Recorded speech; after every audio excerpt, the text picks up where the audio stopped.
I'm here now. Good evening and welcome to this event focusing on climate change. I'm Clara Kasamy, President of ICOMOS UK. For those of you who don't know us, ICOMOS UK was set up in 1965, and since then it has worked tirelessly to promote good conservation international doctrines and practices and advises on the management of World Heritage Sites. We are a national committee of ICOMOS International. Before I move on, I'd like to just say that the event is being recorded. Please keep your cameras off and mic muted, and please put all your questions in the chat box. So let me move on. The purpose of this event are twofold. First, to highlight our parent body, ICOMOS International's role and the work it undertakes internationally and how national committees like us contribute to it and derive benefit from the same. Teresa Patricio, the president of ICOMOS International, will set this out for the first 10 minutes.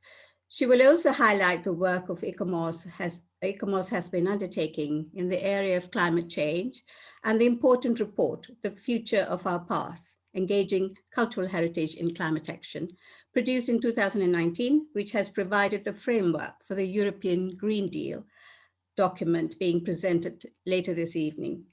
The second purpose is to present recommendations and examples of good practices contained within the European Green Deal document, which was commissioned by Europa Nostra and produced by ICOMOS International.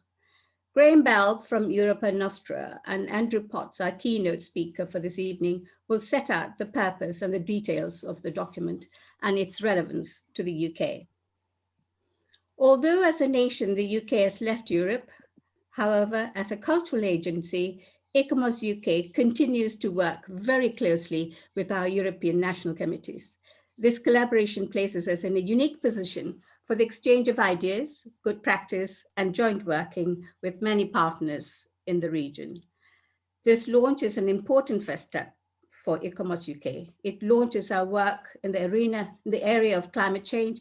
It is a precursor to the conference we are planning for the 14th of October this year, just before COP26, which is due in early November. Our focus for the October webinar will be on communities, who are and must be a key part of climate change debate. They are the key deliverers of climate change action. We have an hour for this event, and I would like the speakers to be strict with their timing. And I would like to now move on to introducing the first speaker, Teresa Patricio, President of ICOMOS UK. Briefly about her, Teresa is an architect with a master's in heritage conservation and doctorate in engineering. She's a private practitioner based in Brussels and an independent consultant focusing on the management and conservation of archaeological sites.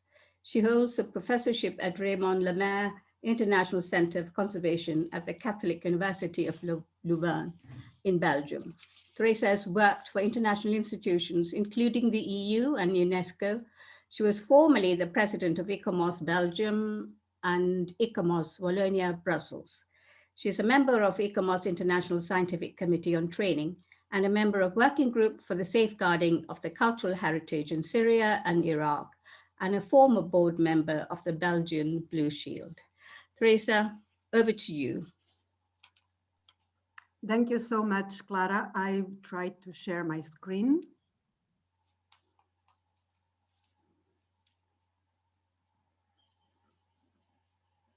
I hope it is okay.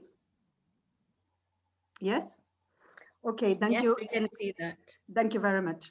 So thank you very much. I'm very honored to make part of the UK launch of ICOMOS European Cultural Heritage Green Paper.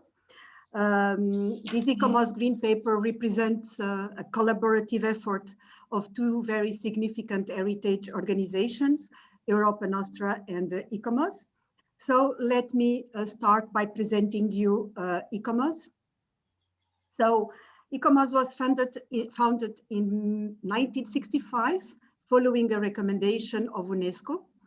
and the adoption of the International Restoration Charter, better known as the Venice Charter, that became a fundamental text for all professionals in the field. ICOMOS is a non-governmental, non-profit international organization under French law. Our main offices are in Paris. We are committed to furthering the conservation, protection, use, and enhancement of the world's cultural heritage. ICOMOS participates in the development of doctrine and evolution and distribution of ideas and conducts advocacy. We are a global authority on cultural heritage places, including cultural and natural, tangible and intangible, local communities, cultural practices, knowledge, living experiences. Our main responsibility is the safeguard of cultural heritage for future generations, safeguarding monuments and sites, but also preserving the things that people identify as part of their cultural identity, developing methodologies and techniques to preserve and to protect it. ICOMOS is dedicated to cultural and social diversity, working in collegiality and respect for cultural, religious, and ethnic differences. We rely on a network of experts chosen for their expertise and experience, who offer their technical expertise independently and in accordance with ethical rules, guaranteeing impartiality. ICOMOS, like any organization linked to UNESCO missions, endeavors to connect communities and cultures, establishing permanent exchange between countries, promoting North-South dialogue and solidarity.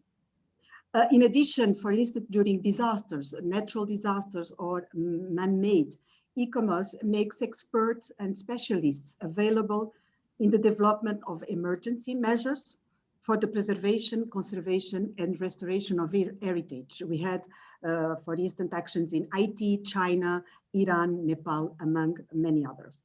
We are one of the 4 funding members of the Blue Shield International. One of our missions also is to raise heritage awareness, transmission of knowledge. And so likewise, ICOMOS participates in training activities and implicates young researchers and professionals in its issues and actions. And as we are in fact a kind of a repository of good practice, ICOMOS supports free and unrestricted open access to scientific publications. We are a global organization of 10,675 experts. We are present in 131 countries and we are active all over Europe. I must tell that around 60% of our membership are Europeans. In total, you are represented in the world by what we call the national committees. We have 102 national committees. So the national committees represent ICOMOS interests at the national level and their members' views within the international network.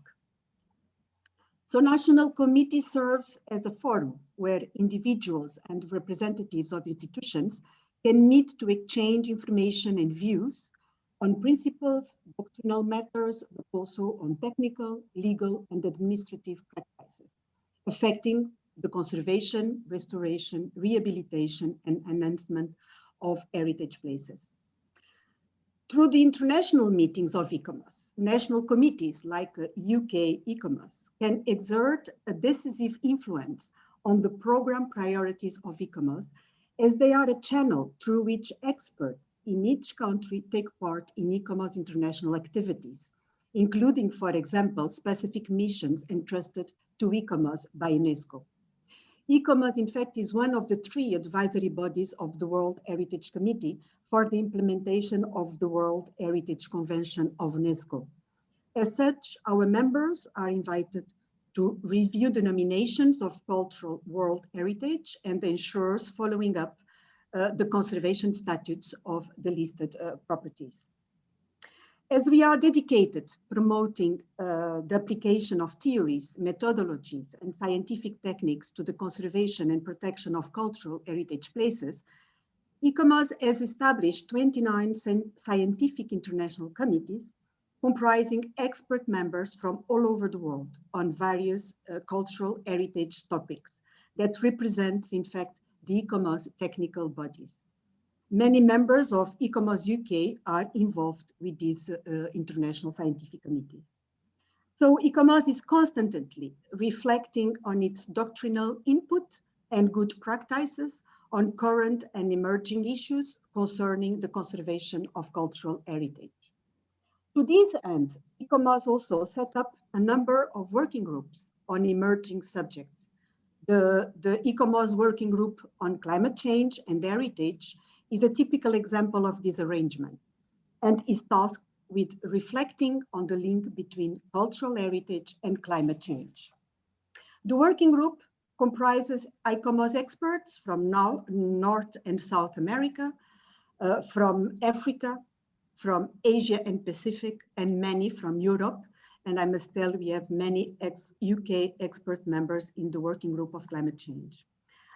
These members represent several geographical regions internationally, a wide range, of course, of cultural disciplines and experience, as well as expertise in climate sciences. As an heritage organization, we take it as self-evident fact that sustainable use of heritage is the cornerstone in the activities to mitigate the effect of climate change. Thus, the ICOMOS General Assembly in last December declared a climate and ecological emergency, calling all our members and partners for urgent action to safeguard cultural and natural heritage from climate change.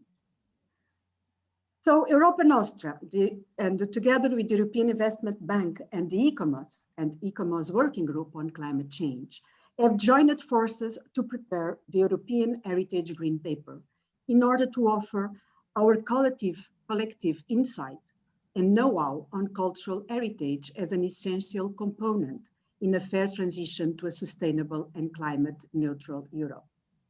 The European Heritage Green Paper is based on the framework defined in the 2019 ICOMOS report, The Future of Our Past, Engaging Cultural Heritage in Climate Actions.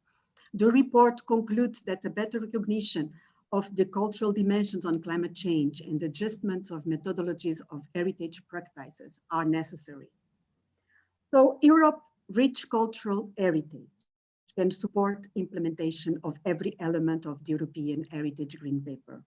Cultural-based strategies can help to increase the ambition and capacity of communities to support climate adaptation and resilience, contribute to mitigation interventions to reduce GHG emissions, and to address loss and damage from climate impacts. Heritage is a source of knowledge, a carrier of cultural and social values, and the sustainable use and reuse of the built heritage reduces our ecological footprint and the environmental costs of demolition and construction.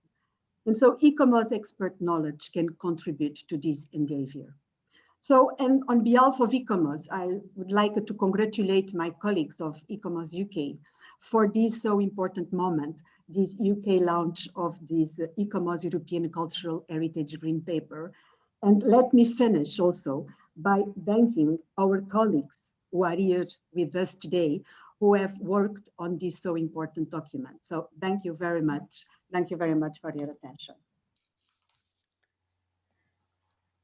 Thank you, Teresa. That's very succinct to what ICOMOS does internationally and how the UK connects with the Paris office.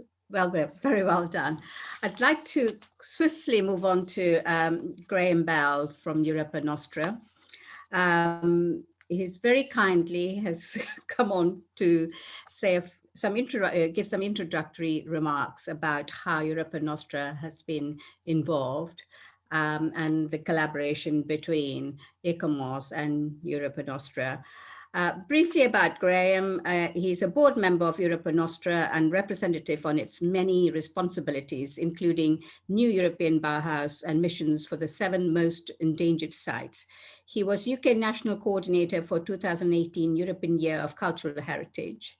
Amidst Brexit, a member of European Commission advisory panels, and currently 5 European consortia projects on sustainable tourism, tradition skills, and digital cultural heritage. Graham established a foundation in Hungary where he is a member of ICOMOS and has governance responsibility for NGOs across Europe, sharing expertise through teaching, conferences, and publications. As Director of Cultural Trust, a UK-based NGO, he uses his historic properties, including a World Heritage Site, as a demonstration project for UN Sustainable Development Goals. Graham, over to you. I can't see you. I'm sure you are there next to me. Yes, on the grid. Yeah, thank you. Thank you, Clara.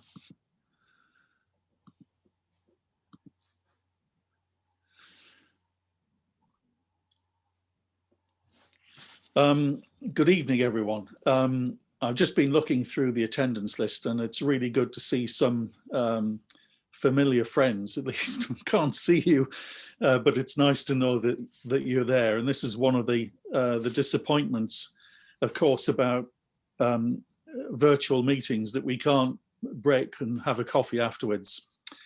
Really, I'm not here to talk much about Europa Nostra. What I want to do is set the circumstances for Andrew's presentation later. But for those of you who are not familiar with Europa Nostra, I just want to run through a little bit of background, because for me, one of the most interesting questions is not the what that we're involved with, but the why, because I think why is such a revealing question, because it goes behind the substance of cultural heritage into the motivations and particularly the behavior of societies and how they express themselves, and therefore the values, the value judgments, which I think is so pertinent to the subject tonight. So very briefly, for those of you who are not familiar with Europa Nostra, in fact, Europa Nostra and ICOMOS are pretty much siblings, because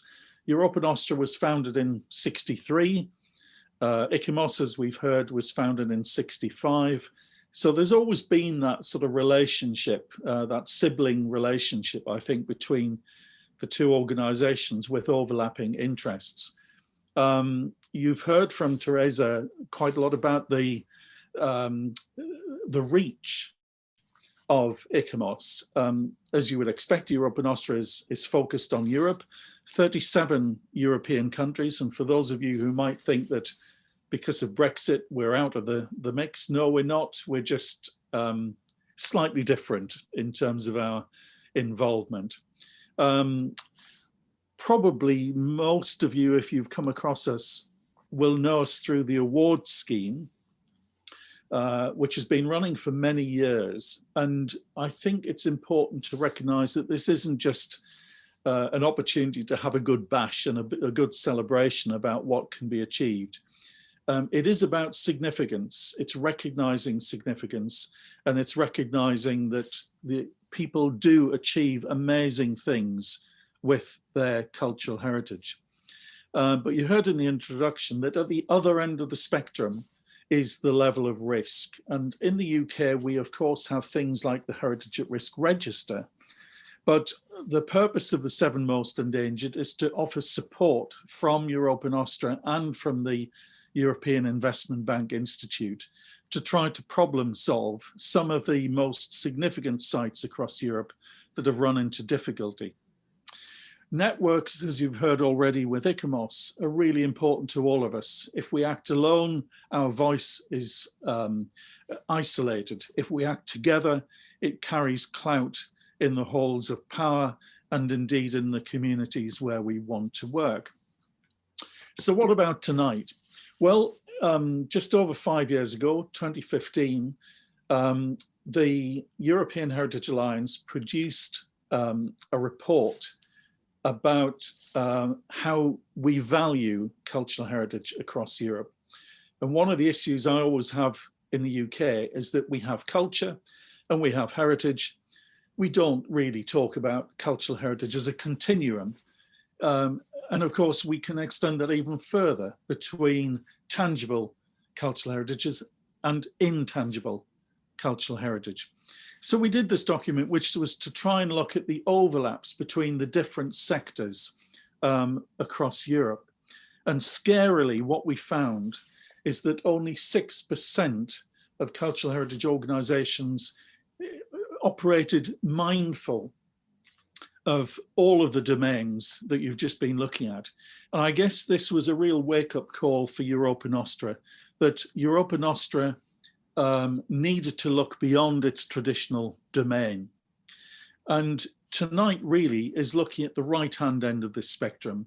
We have moved more into recognition of the value of digital. Most of us have during the pandemic. But if we're really looking at the context of why is cultural heritage in this debate, the answer is that when the European Green Deal was launched in response to the broader global context of SDGs, you wouldn't find the phrase cultural heritage in the proposition. And therefore, there was a real feeling that Europa Nostra and ICOMOS should work together to get cultural heritage onto the agenda. And it also recognized that if we're saying that cultural heritage is important, it isn't just another box around the Green Deal dial. It's actually all of the above, because cultural heritage is the essence of who we are and what makes us either European or in some way part of the European principle. And for some of us, that expression is really going to come through the renovation wave and buildings, and you'll hear more about that later. And you've also heard about the launch just months ago of the new European Bauhaus, another initiative where cultural heritage is only of marginal content within this. So my message tonight, as you hear about Andrew, is recognize that cultural heritage is not a self-contained sector. If we want to influence policy and debate, and indeed the green agenda, then we must spread our influence beyond our conventional position. And we must make sure that, particularly in the UK, that international role of cultural heritage within sustainability is heard. Thank you. Thank you, Graham. That was short, sharp, and to the point. Many thanks for that. Now, let's move on to the main speaker of the evening. Andrew Potts is a member of US ICOMOS, and he's very kindly taken time out of his busy schedule. I've been chasing him around the world and eventually managed to pin him down to attend today. Some of you will already know of Andrew and his work, his passion for climate change action. And so there's no need for introduction, but nonetheless, for others who don't know him, Andrew coordinates the Secretariat of the Climate Heritage Network on behalf of ICOMOS, which hosts the Secretariat. The Climate Heritage Network links organizations around the world that share a commitment to the role arts, culture, and heritage can play in tackling the climate emergency. Andrew also coordinates ICOMOS's internal working group on climate change and heritage, which was set up in 2017 to mobilize the cultural heritage community to meet the challenge of the climate change. In July 2019, under the leadership of Andrew, ICOMOS's working group released its report, The Future of Our Past, Engaging Cultural Heritage in Climate Action. The report scoped hundreds of ways in which cultural heritage can drive transformative climate action and catalog the myriad impacts climate change is having on every type of heritage. Andrew holds a legal degree from Indiana University in the United States. He previously served as the Associate General Counsel of U.S. National Trust for Historic Preservation and received its National Trust John H. Chaff Trustees Award for Outstanding Achievement in Public Policy. He also previously served as ICOMOS's focal point for the United Nations Sustainable Development Goals. Andrew, that's a very impressive track record, and your passion comes through it very clearly. Now, over to you to enlighten us in what is in this document and how the UK can benefit from it. Thank you. Over to you. Well, Clara, thank you for that very kind introduction. And it's my pleasure to be able to introduce to this audience the European Cultural Heritage Green Paper. As you've heard a little bit, the paper was the product of work by Europa Nostra in close coordination with ICOMOS and the Climate Heritage Network, with inputs of members of the European Heritage Alliance and with the support of the European Investment Bank Institute and Creative Europe. I had the privilege of being the lead author for the paper and working with those amazing organizations, as well as working with the talented members of the steering committee and the expert advisory group for the project, Graham Bell being a distinguished member of the former. Thank you, Graham. If I may, before I start, I would just like to take a second to remember our ICOMOS-UK colleague, John Hurd, who passed away last year. John was, of course, an international conservation leader, and he held many posts across a remarkable career. But one of those was his service as the original focal point for ICOMOS-UK to the ICOMOS Climate Change and Heritage Working Group. That's the group that produced the Future of Our Past report that Teresa spoke about. John's bachelor's degree was in the geology of clays, and I am grateful for the holistic and integrated approach he brought to the issue of the Earth's changing climate.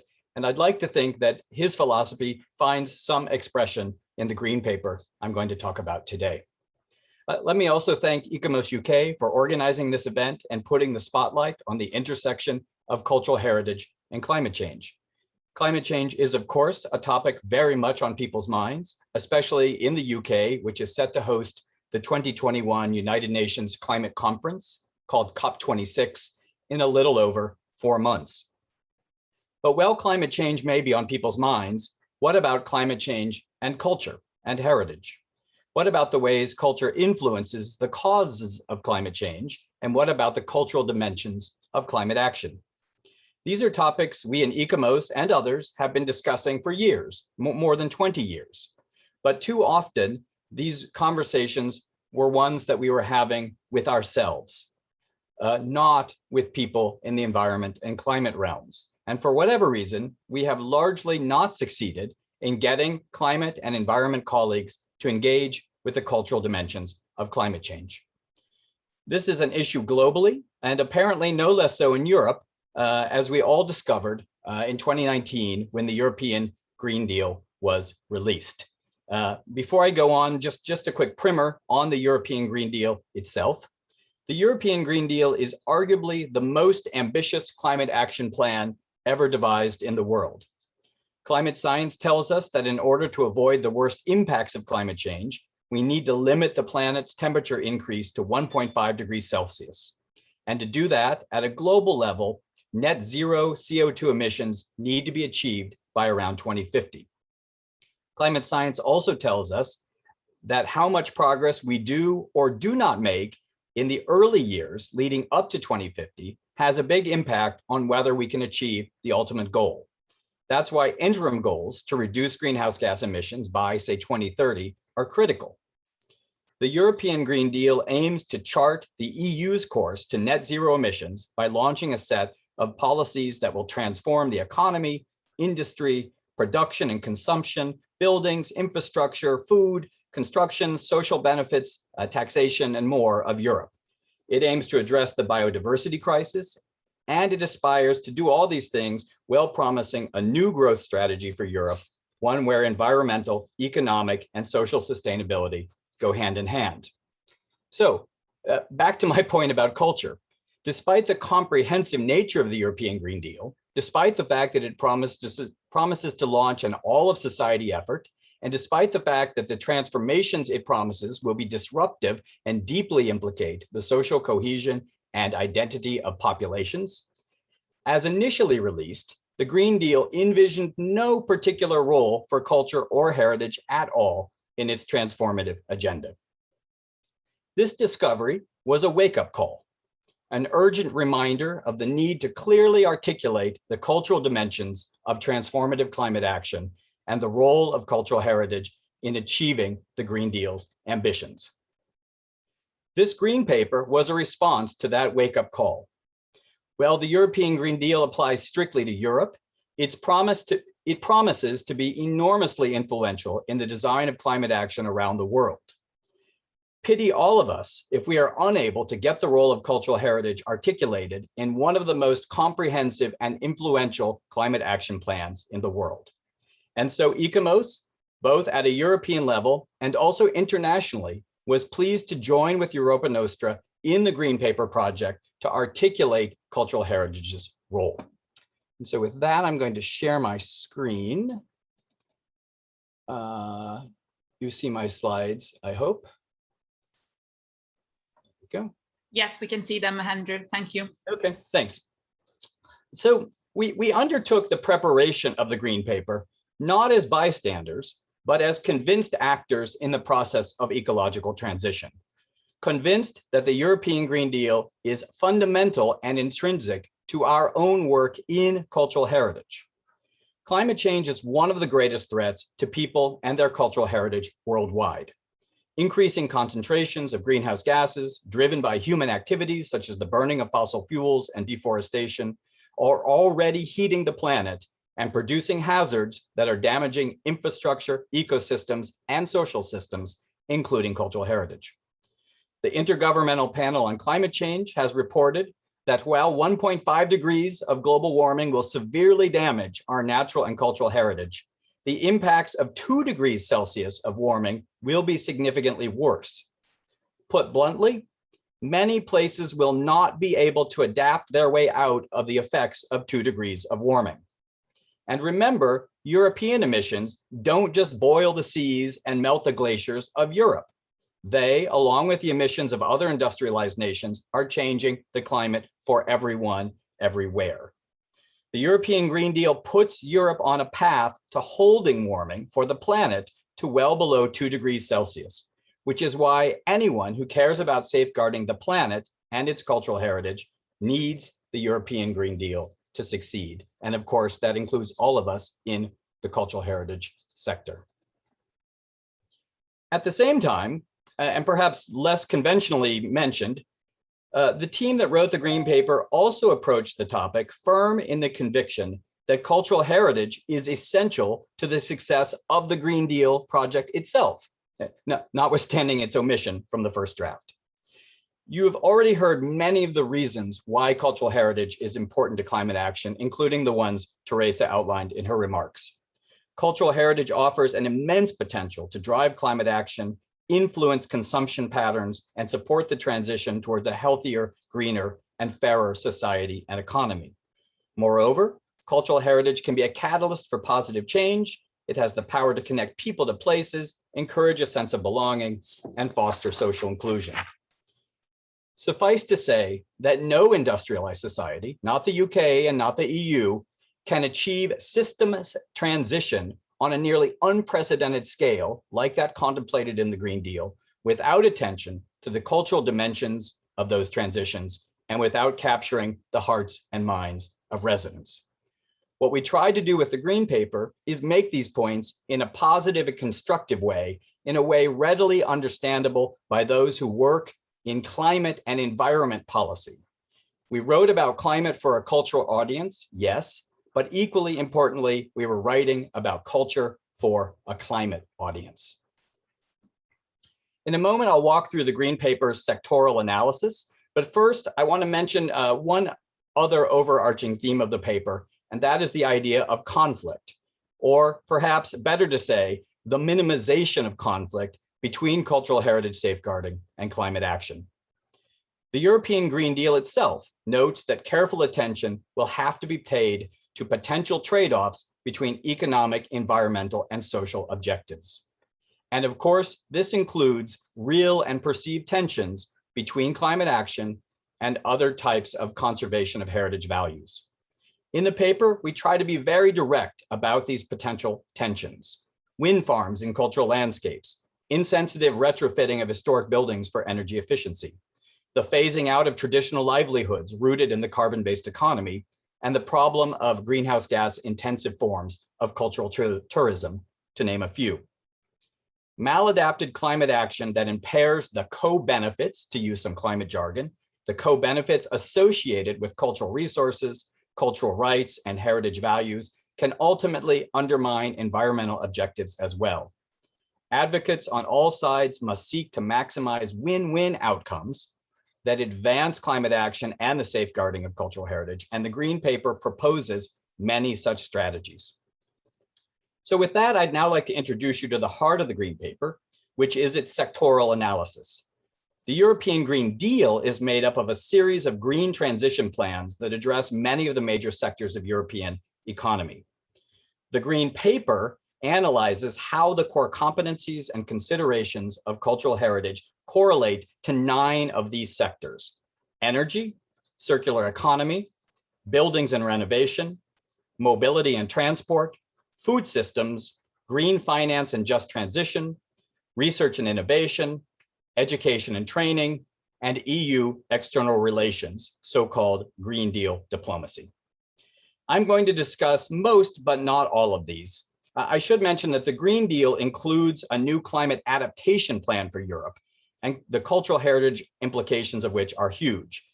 But this phase of the Green Paper did not address the topic of adaptation, and so I won't mention that today.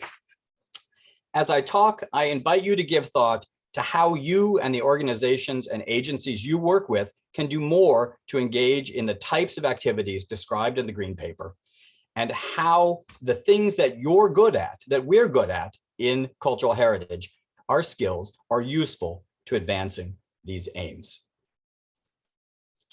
I'm going to start where the Green Deal starts and where the Green Paper starts, and that is with supplying clean, affordable, and secure energy. I'd also note that energy transition is one of the UK presidency's 5 key themes for COP26, building upon the Powering Past Coal Alliance launched by the United Kingdom in 2017. Also a good time to note that the expert advisor for the clean energy chapter of the Green Paper is Keith Jones from the National Trust. The production and use of energy accounts for more than 75% of the EU's greenhouse gas emissions. Decarbonizing energy systems is thus critical to reaching climate neutrality by 2050. The Green Paper lays out the constructive role that cultural heritage can play in achieving this aim. Perhaps the most critical thing to note here is that the EU's new strategy for energy system integration puts energy efficiency first. This is critical because energy efficiency reduces the need for energy infrastructure. Very literally, more efficiency can mean fewer wind farms and transmission corridors, and thus less impact on biodiversity and cultural heritage. Achieving energy efficiency is a path to win-win outcomes, and helping to do so should be a priority of cultural heritage. But how? We can start by taking every opportunity to connect green transition and its energy efficiency aims to the ethics of reuse and stewardship upon which cultural heritage is based. And of course, we can fully electrify and improve the efficiency of the historic built environment. Even with greater efficiency, the transition to climate neutrality will still require additional renewable energy infrastructure. This can and should be attained while also protecting biodiversity and heritage. At the EU level, the Green Paper calls for a new platform to stimulate a constructive dialogue between heritage bodies and the renewables industry. Increasing the capacity of heritage authorities to proactively participate in the design and siting of green energy infrastructure would also help. These measures would ultimately expedite and improve the siting of energy infrastructure in ways that minimize negative impacts. Cultural heritage can also help increase the supply of green power in other ways. For example, by emphasizing the traditional knowledge associated with community scale hydro and geothermal, and by helping every historic district to become a positive energy district. So we know that clean energy is a key to tackling climate change, and we know it is a priority theme for COP26. What is our message from the cultural heritage sector on the green energy transition? I would submit to you that the Green Paper provides a pretty good starting point for that. And by the way, also I would note that the Climate Heritage Network, which contributed to the Green Paper and which was launched in the United Kingdom in Scotland in 2019, and of which ICOMOS is a founding member, is working to adapt some of the Green Paper messages into COP26 messaging. I want to move on now to a second chapter of the Green Paper, which is circular economy. The European Green Deal is premised on the idea that the scaling up of the circular economy can make a decisive contribution to achieving climate neutrality by 2050. In order to accelerate the transition from a take, make, waste extractive model to one of regenerative growth, in November 2020, the European Commission released its new Circular Economy Action Plan. Culture is critical to the success of circular economy. Culture guides the strategies people use to satisfy human needs and mediates perceptions of the success of those efforts. Culture and heritage speak to waste by addressing non-material dimensions of human well-being, like creativity and social participation. Integrated nature culture approaches highlight linkages between the ecological and social functions of landscapes and thus support lifestyles in harmony with nature. Despite these strengths, the Circular Economy Action Plan is currently silent about culture. And so how do we go about addressing this missing aspect? The EU's action plan features a sustainable products policy intended to support circularity across sectors. The Green Paper observes that Europe's craft and creative industries offer high quality, bespoke products and services and should be added to the EU's Sustainable Products Initiative. Improving circularity in the resource-intensive construction and building sectors is another key part of the Green Paper's proposal.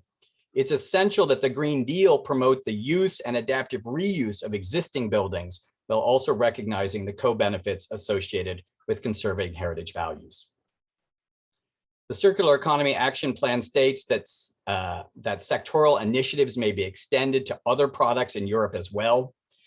Arts and culture venues, museums, libraries, archives, monuments, and heritage sites touch millions of people across Europe. To capture this potential, the Green Paper proposes a new EU eco-design label extended to the culture and heritage sectors. So a variety of ways we are trying to integrate cultural heritage into circular economy policymaking. Touch now briefly on buildings. I think the audience will perhaps know about this topic the most, and so maybe I'll spend a little less time on it, notwithstanding its importance. Suffice to say that buildings are responsible for about 40% of the EU's total energy consumption. So it comes as no surprise that the topic of buildings is extensively treated in the Green Deal. What is surprising is that the Green Deal is mostly silent about historic buildings, historic urban landscapes, and traditional building technology. And where it does treat them, it mostly presents them as an area that requires an exemption, something that decarbonization must be achieved in spite of versus with the help of. In October 2020, the Commission presented its renovation wave for Europe strategy with the objective of fostering deep energy renovations, resulting in 35 million building units renovated by 2030. The renovation wave itself also largely missing references to the historic built environment, surprisingly. And so the Green Paper walks through the 7 key areas identified by the renovation wave and tries to explain how cultural heritage and the historic built environment should be fitted into those. It talks about the EU's new Energy Performance of Buildings Directive, the EPBD, the update to that, and how historic buildings can be largely brought within the directive while still seeking exemption for some which cannot without unacceptable loss of historic fabric. It talks about how to include historic buildings in proposed expansions of the EU's Energy Performance Certificate System and the proposed EU Smart Readiness Indicator. It talks about finance and including historic buildings in renovation wave finance. It talks about skills and know-how in traditional design and how that has to be scaled up. It talks about and finally, it talks about the need for the renovation wave to take on board, internalize the co-benefits of the built environment beyond energy efficiency, things like social cohesion, well-being, creativity, and dialogue. But another key part of the Green Paper is mobility and transport. And in the interest of time, I think I will not dwell on this topic, but I urge you to read that chapter of the Green Paper because transport is indeed one of the other 5 key priorities of the UK presidency of COP26, decarbonizing transport. So do have a look at that chapter as you bone up in advance of COP26. Then we come to agriculture. The European Green Deal's farm to fork strategy released in May 2020 aims to make European food the global standard for sustainability. However, as currently written, it does not address European agricultural, gastronomical, or food heritage.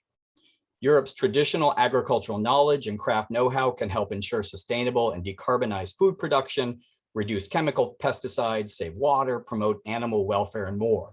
Marrying circular economy models with traditional land, water, agricultural, and forest management systems supports sustainable fishing, agriculture, aquaculture, and rural development. Traditional seeds and breeds are part of Europe's cultural capital and enhance agricultural biodiversity.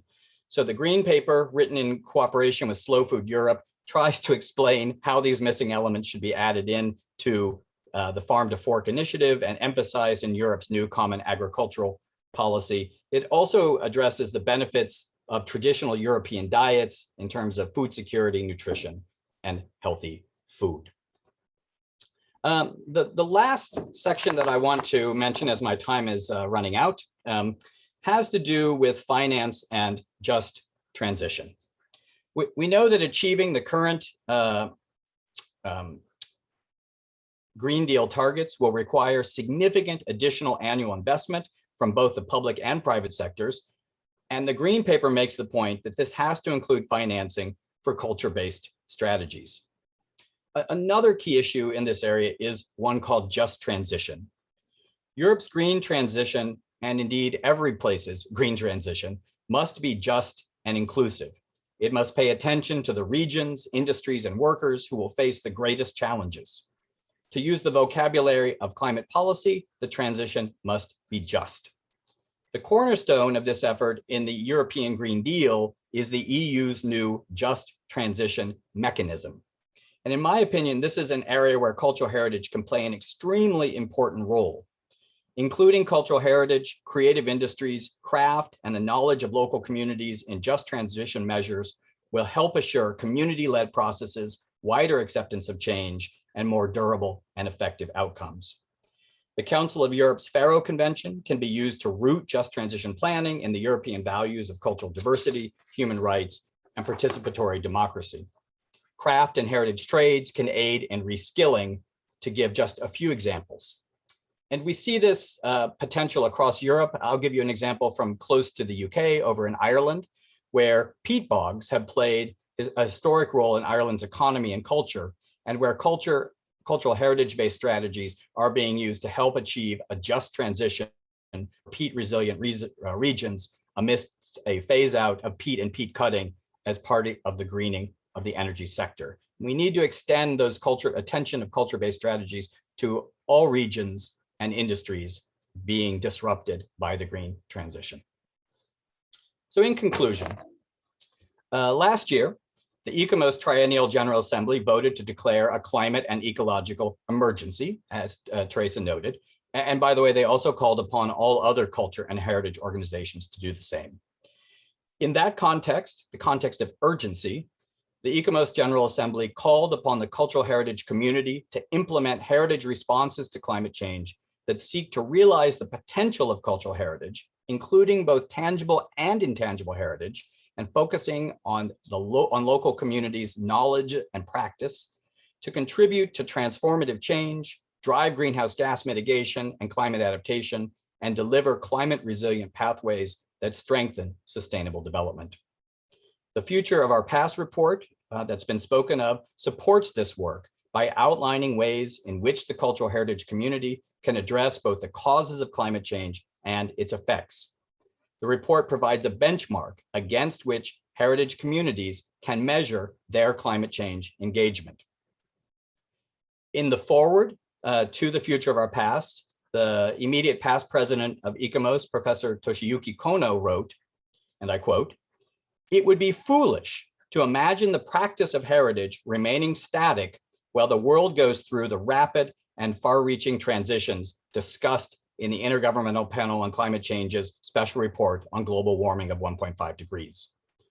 Responding requires adjustments in the aims and methodologies of heritage practice. Achieving the ambitions of the Paris Agreement requires dismantling the barriers to full recognition of the cultural dimensions of climate action. Wise words from Toshi, I would say. And the European Cultural Heritage Green Paper moves us even closer to realizing these goals by providing a detailed outline of how cultural heritage actors in industrialized countries can contribute to green transition and also green recovery, by the way, in the face of the pandemic. My hope is that this tool will help each of you assess and expand your own engagement. According to the 2020 United Nations Environment Program, UNEP's emissions gap report, the world is on course for not 1.5 degrees of warming, not 2 degrees of warming, but 3 degrees of global warming, a rate of warming, the effects of which would be catastrophic. So much work has already been done to tackle the climate emergency. What haven't we tried? Who hasn't been included in the climate action team so far? I would submit that we haven't been fully included. Culture and heritage, we've been missing, or at least not fully tapped. As the Green Paper makes clear, our skills are useful. We have a lot to contribute. So I propose to you that we make holding global warming to below 1.5 degrees Celsius an explicit goal of our culture and heritage work. That we let cultural actors have a seat at the climate action table. When it comes to tackling the climate emergency, I say count culture in. And with that, I thank you for your attention, and I thank you for having me here today.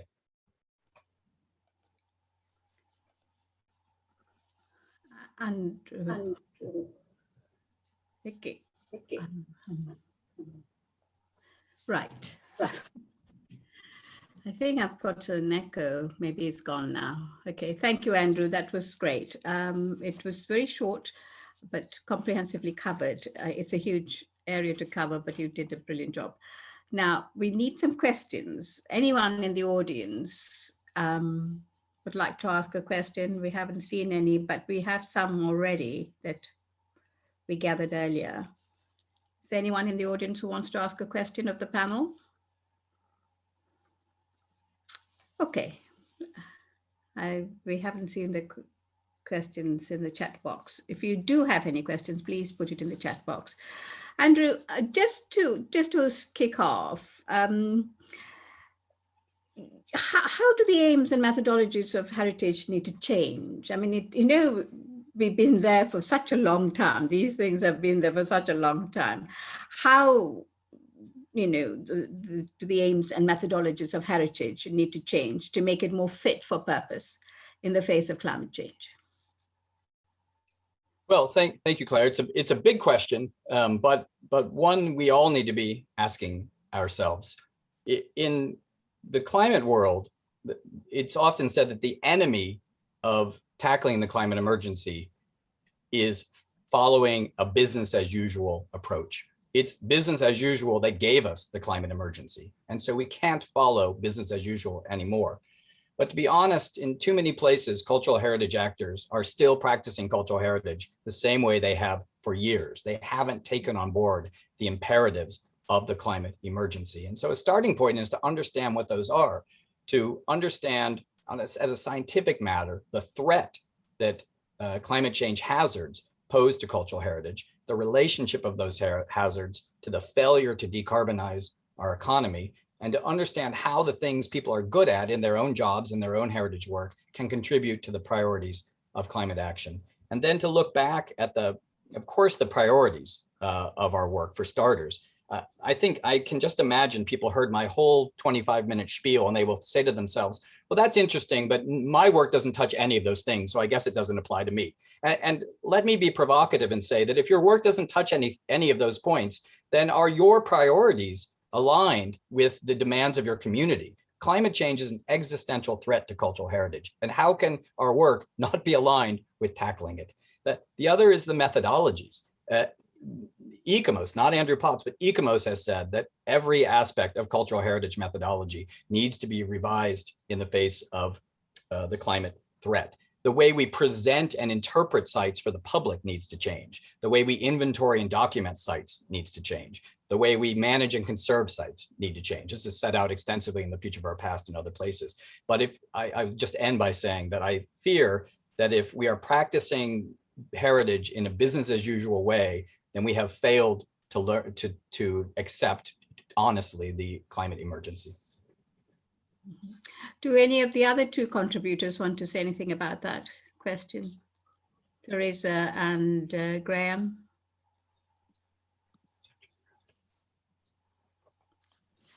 Graham, if I can contribute, I think there is just so much in. If you say it's 25 minutes, Andrew, I'll believe you. But I mean, that's just packed with issues. You know, any one of those points is a challenge. And one of the things that occurred to me previously when we were preparing this paper was that there are actually two audiences. And in a way, frustratingly, which Andrew's picking up, one of them is our own sector. Yes, we began this process to champion the cultural heritage sector contribution to the wider debate and actions, but we're not all actually on board within our sector.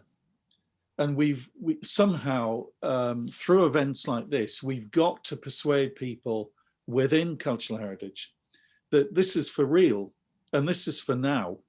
And I think that's the point which, you know, Andrew is so articulate in making, that, you know, this is not something else that's of interest. No, this is now and it's us. Okay, thank you. There are 3 questions in the chat box now. And the first one is quick and easy, I think. Should we say climate crisis rather than climate change? I'm perfectly happy with that phraseology. One of the reasons why it was valuable and important that the full triennial ICOMOS General Assembly, and not, for example, just a mere working group within ICOMOS, voted to declare a climate emergency, is that we have the full force and authority of ICOMOS governance to call this what it is, which is an emergency, and a crisis is, I'd say, similarly. And so, yes, I think you can feel free to call it a climate crisis.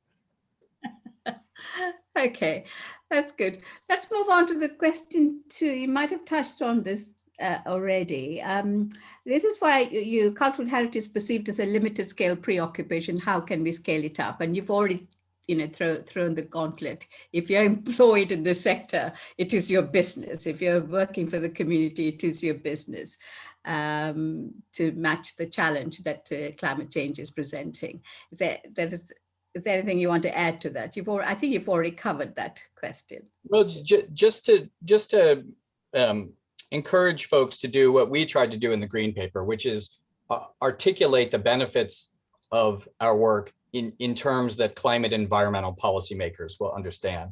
There's a lot of sort of jargon and philosophy, which is rightly used amongst ourselves, but causes our point to be lost on folks outside of our silo. And so I think every one of us is probably doing things in our practice that contributes to climate action, because cultural heritage itself is fundamentally aligned with climate action. I mean, we're about conservation, we're about reuse, we're about circular economy. Now, overwhelmingly, our work is already aligned with climate action. The trick is now to articulate and talk about your work in terms that climate policymakers will understand.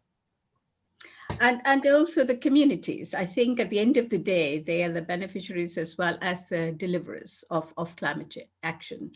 And how do we make that language accessible and the concepts accessible to communities as well? And that is something that we in the UK, ICOMOS-UK is looking at, and to make that work. There is a third question here. It says, the challenge for local organizations and charities to deliver this is funding, especially now. What are the key sources of European funding to support culture and climate emergency work? Money. At the end of the day, it boils down to money. Yeah, it's staggering, the trillions of euro that have been put forward by the European Commission, the European Investment Bank, and other European institutions to support the green transition. I didn't get a chance to talk about research, but even in the Horizon program, millions and millions and millions of euro freed up, dedicated to Green Deal research and implementation. And so I have a real fear that not enough of that money will find its way to cultural heritage institutions and cultural heritage actors. But I mean, the need is staggering, the cost is staggering. And so whether or not those trillions is enough is a question. But at the moment, my most immediate concern is that every day millions of euros slosh by that are the purposes for which are readily connectable to our work, and yet we're not competing for them. And so let us start by just trying to compete for the Horizon calls and the other programs out there. And remember that UK institutions can compete for Horizon money. And so that's a lifeline should be a lifeline for many of you. Okay, but there is this concern, you know, what does UK qualify for? Now we are out of Europe. It's good to know the Horizon is still available to UK residents and UK organizations. There's a question here I think it's for Teresa. Is Brexit having any impact on the UK's involvement in the deal?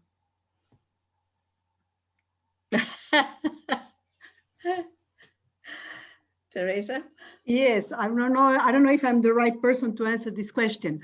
Anyway, I think UK has still a role to play, a very important role to play.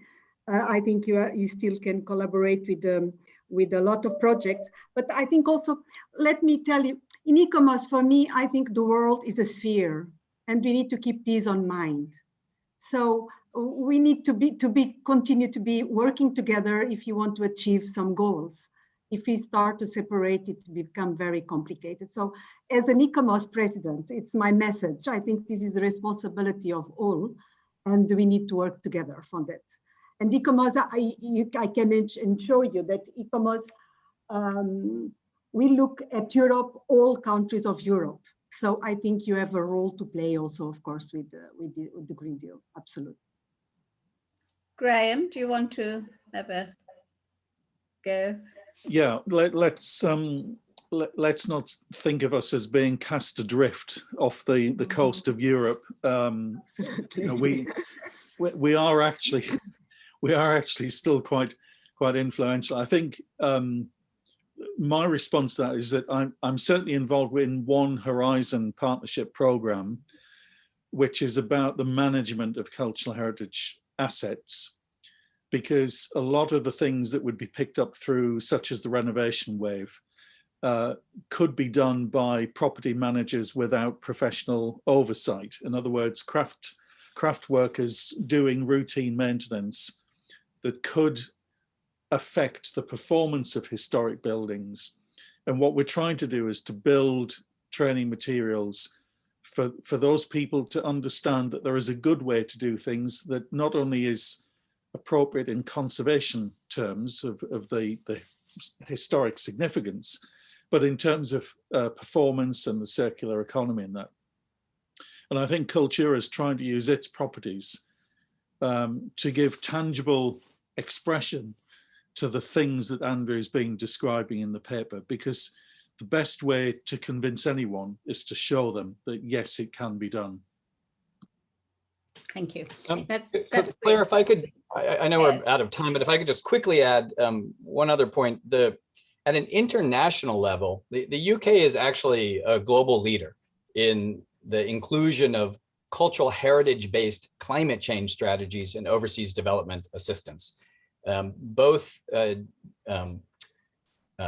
DCMS and the British Council and the Cultural Protection Fund currently have pilot programs going on including cultural heritage and climate change in cultural protection, also through UKRI and through the Arts and Humanities Research Council. And I know DCMS is looking at scaling up that initiative. And so another possibility, I can't speak so well to the domestic opportunities in the UK, but there's also an opportunity for UK professionals and institutions to join British Council and DCMS funded initiatives abroad that focus on cultural heritage and climate change.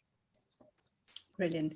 I mean, I can vouch that, ICOMOS UK does take part in European meetings.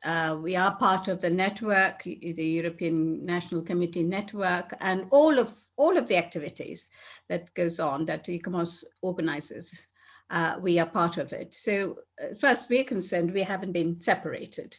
We are still part of Europe network. So yes, this is the first example of bringing some of the information from Europe into UK and having a dialogue, and hope this will continue, give ideas for other people as well to do joint events in the future. Certainly ICOMOS's first attempt to do this, and I think it's been quite a useful event. It has promoted some discussion, some questions, and we will go away and think more about it. And I really would like to, we said an hour, we passed the hour, it's 7:15. I'd like to bring this to a conclusion, and I'd like to thank the speakers for their time and the information they've given us to work on. We will continue this conversation. ICOMOS UK will continue this conversation at its forthcoming conference in October, 14th of October. The focus is community resilience, how communities are behaving, galvanizing, acting. What do we need to do to help them to take action against climate change? That will be the focus, and hopefully the audiences here would come to that as well in October. And we're doing it just before COP starts in November. We're mid-October, so there will be some time for people to relax before they attend COP26.